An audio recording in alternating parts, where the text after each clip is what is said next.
So let's go behind the scenes of the movie real quick and then we'll wrap up. Now, I've mentioned this before.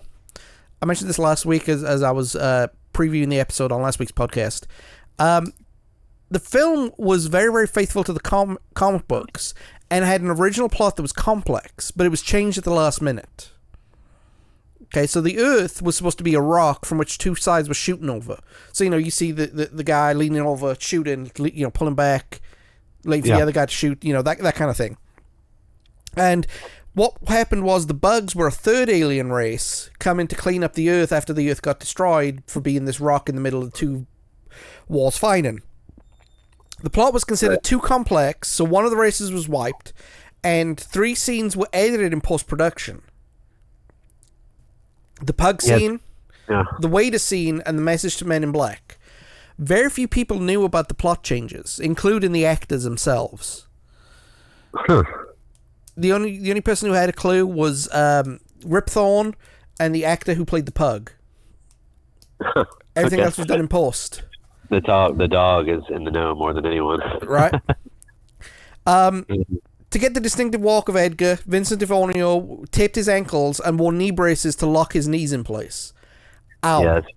Yeah, it looked very stiff and awkward, but I mean, it looked believable. It fit the skin that he was in, definitely. Even though the main actors were the first choices, they almost turned it down. Will Smith didn't believe that Spielberg was calling him and initially didn't want to take the part until G.I. Jane convinced him to do it otherwise. G.I. Jane too. Right. No, until Jada Pinkett Smith convinced him otherwise. Tommy Lee Jones only agreed if the script was improved, so they had to do rewrites to get him on board. Fine, fair enough. You know. So there were plans for this film to be set in government secret bases, but instead it was set in New York due to diversity. Yeah, and its size too. A lot of things you can work with there. Animal rights groups made sure that none of the animals on set were injured during the shoot. Not just the cat, not just Frank the pug, but the cockroaches too. Really?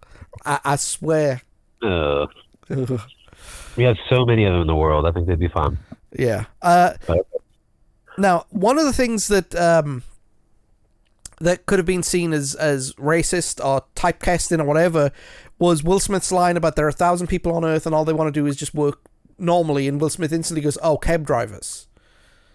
Because a lot of immigrants in New York drive a cab. But no, that's actually a homage to Book 4, The Hitchhiker's Guide to the Galaxy. Sorry, I was just saying I like when he tossed the cab driver out and then he threw the beaded cushion at him. That was so funny. That was a good gag. Anyway.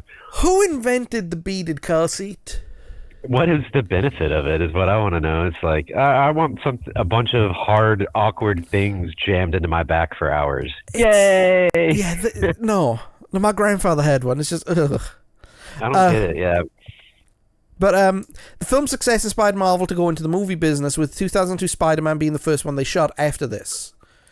So, this is responsible for Endgame, I guess you could say. After being asked not to call him Kid, Sport, Junior, so on and so forth, Kay calls Jay a pet name for the entire movie. Oh, yeah, consistently. And then he gives him, weird names. He, calls him Dr. Black and Dr. White or whatever. He, just keeps switching them. It's really funny. Subtle, but funny. Linda Fiorentino watched Bad Boys many times to meet Will Smith. Okay. That's a good movie to watch. We're going to be talking about Bad Boys next season. So he played himself a little bit in that one too. Yeah, so. But he had Martin Lawrence to bounce off of that time too. So yeah, they were really good at the time. Martin Lawrence was huge at the time. It was a big movie. They wanted, from what I understand of Bad Boys, it was supposed to be Martin Lawrence's breakout movie, not Will Smith's. So, the movie gained criticism for making some aliens coffee and smoking addicts. Come on.